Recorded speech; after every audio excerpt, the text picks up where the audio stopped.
Hello বন্ধুগণ, আশা করি সবাই ভালো আছেন। আমি সাইলাস হালদার। আমার ডেটা সায়েন্স বাংলা টিউটোরিয়াল চ্যানেলে সবাইকে স্বাগত জানাচ্ছি। আমি বরাবরের মতো আজকেও একটি ভিডিও নিয়ে এসেছি। আপনারা জানেন আমি পাইথন প্রোগ্রামিং করাচ্ছি বর্তমানে। এরপরে আমার টার্গেট ডেটা সায়েন্স, যেহেতু আমার ব্যাকগ্রাউন্ড ডেটা সায়েন্সের। আমি চাচ্ছি আমার মাঝে যে নলেজটা আছে সেটা সবার সাথে শেয়ার করে দিতে।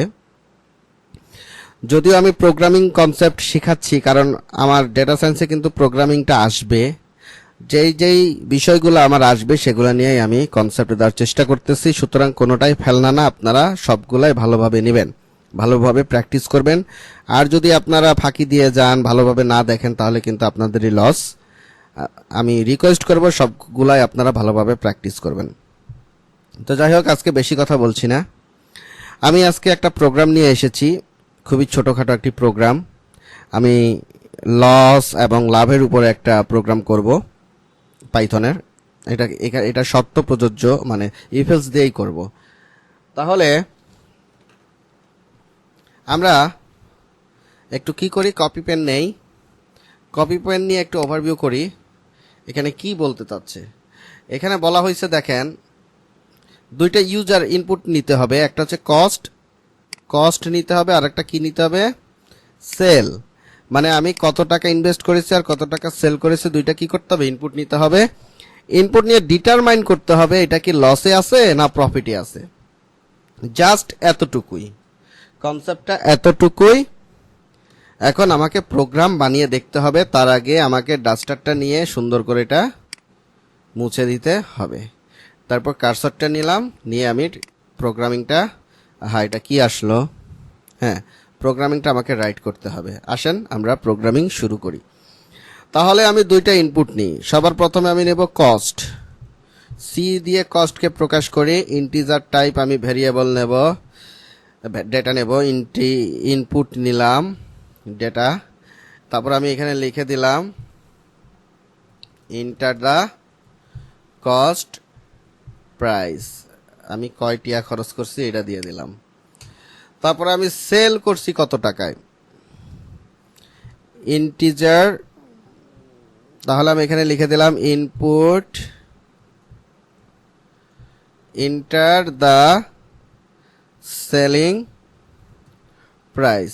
গুড। তাহলে আমার দুইটা ইনপুট আমি ইউজারের কাছ থেকে নিয়ে নিলাম। এখন আমাকে বলতে হবে আমি লাভে আছি না লসে আছি।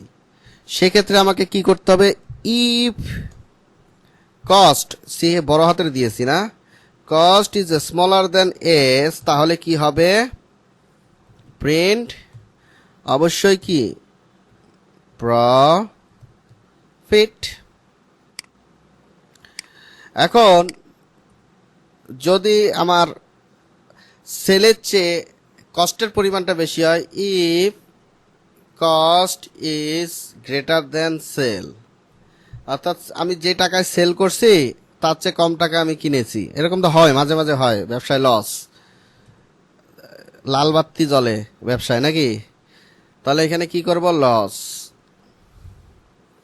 কিন্তু এই জায়গাটা আমাকে ইফ দিলে হবে না। আমি বলছি ইফের পরে যদি আরো ইফ কাজ করতে হয় তাহলে এল এফ দিতে হবে শর্ত অনুযায়ী। এটা আমি ইফের ক্লাসে বুঝিয়েছি ভালো করে। আপনারা যারা নতুন বুঝতে পারতেছেন না, দয়া করে আমার প্লে লিস্টটা চেক করবেন। আমি অনেকগুলা ভিডিও দিয়েছি, কোন ভিডিওতে দিয়েছি আমি সেটা বলবো না। আমি চাই সবগুলা ভিডিও আপনারা দেখেন, কারণ একটার সাথে আর একটা সম্পর্কযুক্ত। এলস, এমনও হইতে পারে যে আমি যে টাকায় কিনে নিয়ে এসেছি এই টাকায় আমি এর চেয়ে লাভ করতে পারতেছি না, এখন আমার তাড়াহুড়া করে ওই টাকায় বিক্রি করে দিচ্ছেন, অথবা দাম পড়ে যাবে। সেক্ষেত্রে আমি কি করব, print no loss and no profit.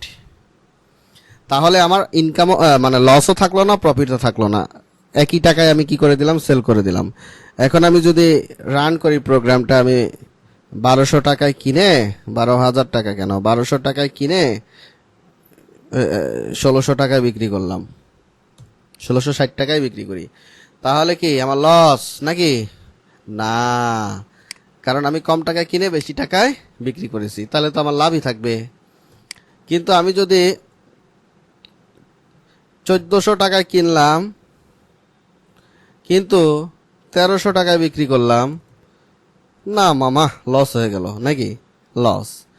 কিন্তু আমি যদি 100 টাকায় কিনলাম আবার 100 টাকায় বিক্রি করলাম, তাহলে কি নো লস নো প্রফিট।